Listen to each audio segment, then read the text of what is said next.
wiffle ball caper of 1997. Springfield College, we had just gotten through wintertime. The basketball courts were empty of snow for the first time in a long time. The sun was shining, so we decided to go play some wiffle ball. So we loaded our backpacks with beer, we got our solo cups, and we proceeded down to the basketball courts. We played wiffle ball. We had a great time. People came from dorms around. We had pickup games. Great camaraderie. We did this for 3 or 4 days in a row. Now I need to introduce you to some different characters in this story. There's always a hero and there's always a villain. The villain in this case, we're going to call him Snitchy. Okay?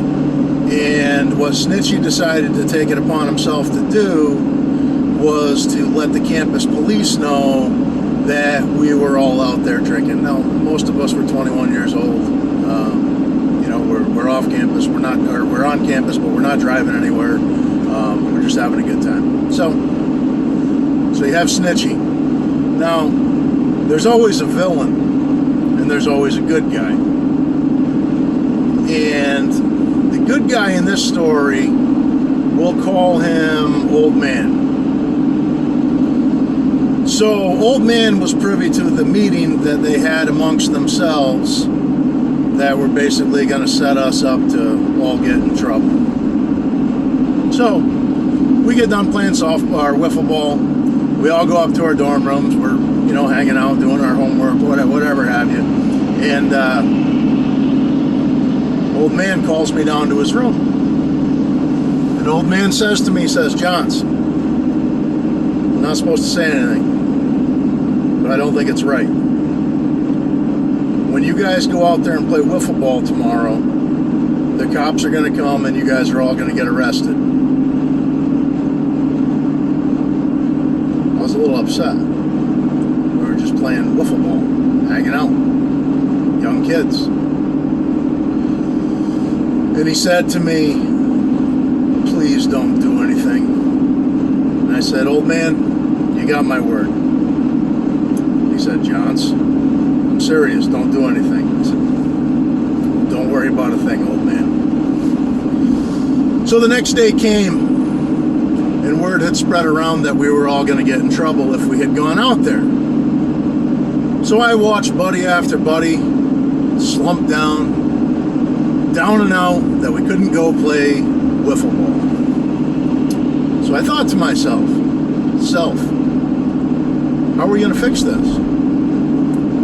So I began talking amongst some of my friends, and I said, "Hey, why don't we fill our backpacks up with water bottles, and we'll bring the solo cups out there. We'll fill our solo cups up with water. We'll play wiffle ball, and see what happens." And so we did. And so word got out. We had, I don't know, about 30 people out there playing wiffle ball. We had solo cups. We had music blaring, having a good time. We were actually having a better time without the actual drinking part and drinking the water, knowing that we were all up to something. So it was actually kind of funny in that regard. I need to introduce you to another character to the story, though. Now, I'm going to start this by saying I've got the utmost respect for any person wearing a uniform, police officers, firemen, anybody who, you know, is into the service of the public. I have the utmost respect for.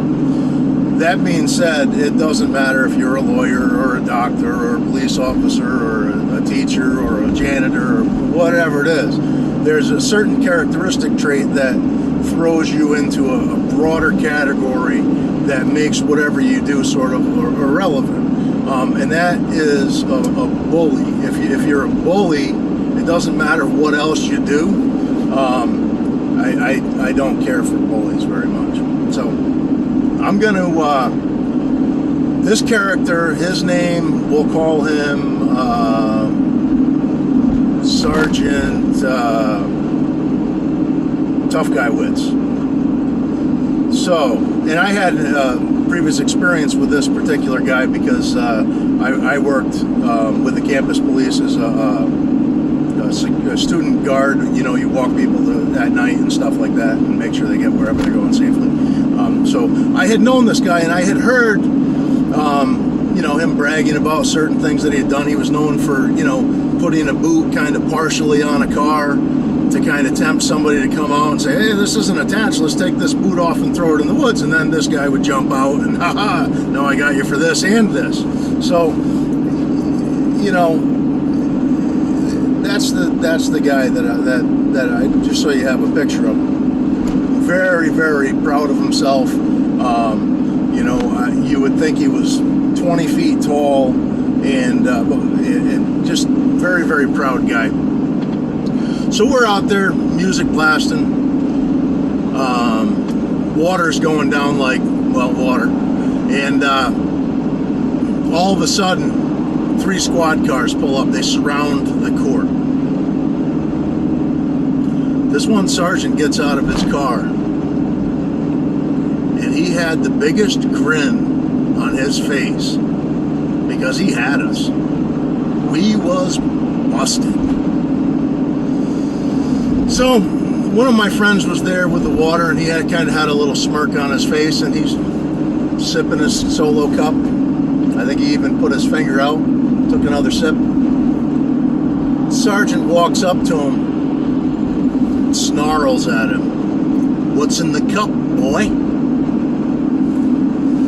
Salty looked at him without batting an eye and said, water, sir. Would you like some?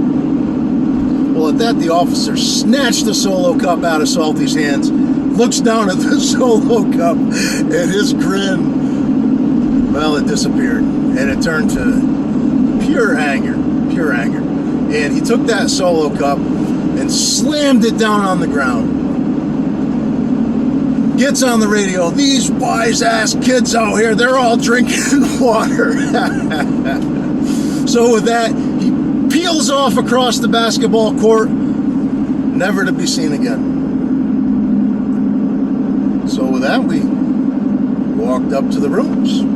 We loaded up our backpacks with beer. We proceeded back down to the wiffle ball court. We filled up our Solo cups. And the whole rest of the spring, we were never bothered again. And when the officer was getting back in his car, I looked up into the dorm room, right to Snitchy's room. And I noticed Snitchy was looking out. And by the end of the event, Snitchy's curtain was drawn down. The moral to the story is, don't be a snitchy, and don't be a bully.